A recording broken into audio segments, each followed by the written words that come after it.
Okay guys, today we're getting ready to make our terrarium. I hope you can hear me. There's a little wind today. Shouldn't be too bad though. So what you'll need is 1 or 2 2-liter bottles. I've got 3 so I can show you what to do if you only have 1 2-liter bottle just in case. Okay, so the first thing I did is I took the labels off and then I marked a black line right here all the way around on each bottle. What I'm going to do is take my cutter here, so be extra careful, get some help from mom or dad or older brother or sister. We're going to cut on that line, which is just at the top of the flat part of the bottle when it starts to go narrow to become the lid. And we'll cut that off right here and open up this bottle. The color doesn't matter. You can have clear like I have. That was a root beer bottle. Or I think these green ones were something like Sprite. Doesn't matter. It's probably a good idea to rinse them out a little bit though. Make sure that you just are getting the bottle here. You gotta be careful on this last part.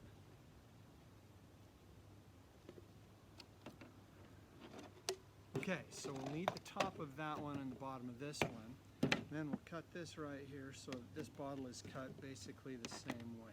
Now, if you don't have a sharp cutter like this one, you can also get away with a pair of scissors if you start the cut with something like a knife or some kind of chisel, something sharp that will start the cut. I'll show you that you can cut this also with a pair of scissors. It's best to mark a line though, so you at least come out relatively close to where you started on the other side. You don't wind up with some kind of crazy spiral. Okay, now we'll not need this one. We won't need that part anymore, but we will need this one. So the way this is going to work out is that we'll take this part and we'll put that upside down in here after we do a little work to it, and then this part will go back along the top so that we have a closed-in environment. Okay, so that kind of makes it an interesting thing. Now if you only have one bottle, what you do is cut this off here, put in your rocks and soil, plant your plants, and then add some water to it. And that becomes a really simple little terrarium. This one's going to be a little more complicated, a little bit cooler to work with, but I think it'll still work out pretty well. Okay, so now that we have that cut, we need a hole in this lid. I'm going to start with a screwdriver, and you have to be careful doing this so you don't stab yourself in the hand, obviously. This is a Phillips screwdriver. I'm just going to make a hole through that, kind of see, and then I'm going to take a little bit larger one and make it just a touch bigger so that I can get this cloth through it.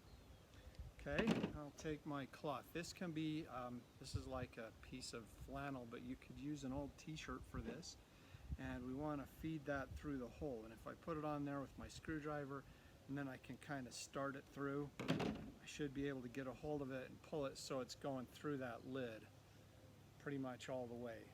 Okay? Alright, next step. I need part of this to be the bottom. And the bottom is going to have water in it, so I'll take this. And I got this water just from my yard out of the hose. So that usually is good stuff. Most of the time I get this from my neighbor's water feature, but they cleaned their water feature out today. So I don't need gallons and gallons, just a cup or so. And then I'm going to put this so it comes up into this thing here, something like this. And then I'll screw that lid back on. Alright, so this cloth is going to act like a wick. It's going to pull water from the bottom up into the top because we're not going to open this again. So I can put this down in there, get that nice and soaked so that it's floating down in the water, and it will pull the water up from the bottom into the top. Okay, so now that I have that part done, some bugs on my face there, I want to take this and get that so it's going to stay that way. Alright, so I'll take a piece of tape. You can use any tape you have. It could be gift wrap tape, could be masking, you could use some duct tape if you have it, just any kind of tape to sort of seal that off so that the bottom is going to stay closed off. Once we finish this, we're never going to open it again until we're ready to discard it. And this doesn't have to be perfect, just enough to kind of hold everything in position so it doesn't leak and take off. It's nice if you can seal it up completely, but if it doesn't work for you, that's fine too. Just don't want it to spill, obviously. I'm a worse taper than I thought. Alright, so we kind of have that covered right there. Now, our next step. This is where we need some soil in here. We're creating liquid to feed the top here. So we'll take some dirt. I just got this out of a planting area in my yard. So it's not special dirt. It has rocks in it a little bit. It's got some old roots, some old gunk in here, and we'll try to keep that string, this fabric right here, so it's sort of in the middle as much as possible. And kind of feed that dirt around it. See, I'm spilling a little bit. That's fine too. Probably just eat it later. Okay, so now I have some soil in there where I can draw that moisture up. I'm going to water this in just a little bit anyway.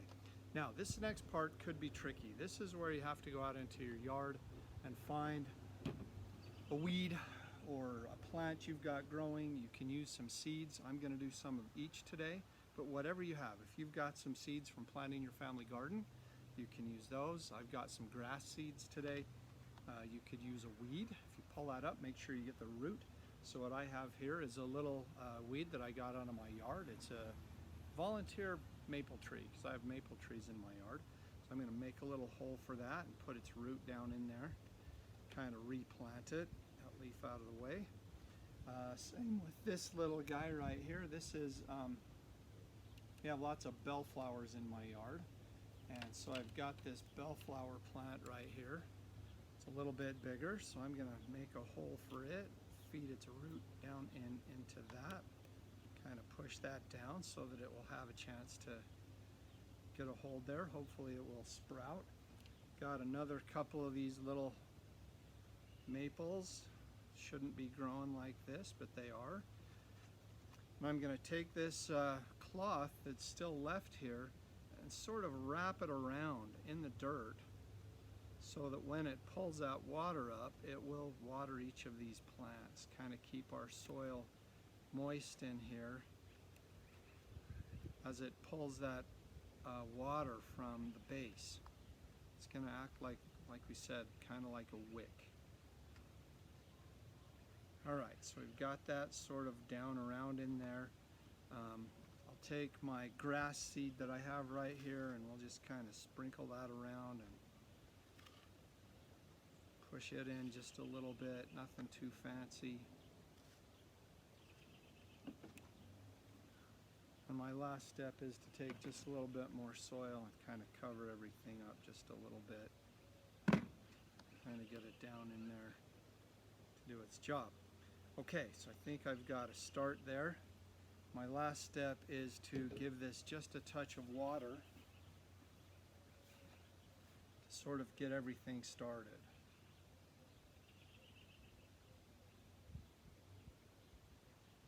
And if you watch, some of that dirty water is going to work its way down into the bottom, but that will be okay. All right, last step, because this is a closed environment, we've got to put the top on. Now, some people like to take their bottle and use the top of this, use the top of the bottle. Sometimes you can take it this way and close it off entirely. Either one works fine. I think for today, since I've already got this one cut, I'm going to work this in here. So I'll just fit everything in with a little bit of squeezing and squishing. Kind of make it all fit inside here as much as I can. And you can see it's kind of closed off. Now you don't want to put any live animals in here. Some people want to put a beetle or something in there, see what happens. If you do that, you have to make sure that your plants stay in the light all the time. During the night, if you put your plants in a dark room, it's kind of weird. Most of the time, trees breathe in, plants breathe in carbon dioxide and breathe out oxygen. But during the night in the dark, that reverses and they reabsorb the oxygen, and that makes your little creature, whatever animal you put in there, suffocate. I didn't know that until I was taking some science courses. Okay, so my last step now is to close this off entirely with my tape. So you can see I've got water, a wick, piece of cloth that's going to draw the water up. I watered my plants, and then I just close it off with the tape. So this is the final step to make my terrarium a good model of the earth.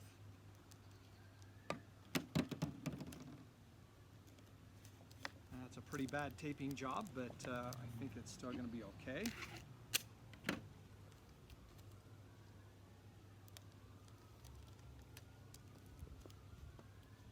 Okay, now my last step is to find a good sunny place for that so that during the day plants can absorb some nice sunshine, and we'll be able to watch the water cycle happen as the sun causes water to rise up, condense on the sides of this little container, and it'll kind of rain on the plants inside. They have everything they need. They can convert that carbon dioxide that's in there with them into material to grow, and so got our own little model of the earth, your terrarium.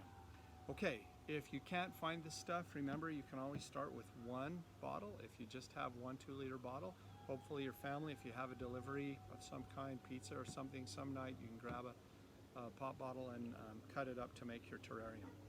Okay, that's the project. My neighbor dog is really enjoying this today. Good luck. If you have questions, be sure to let me know, and we'll see you around the neighborhood.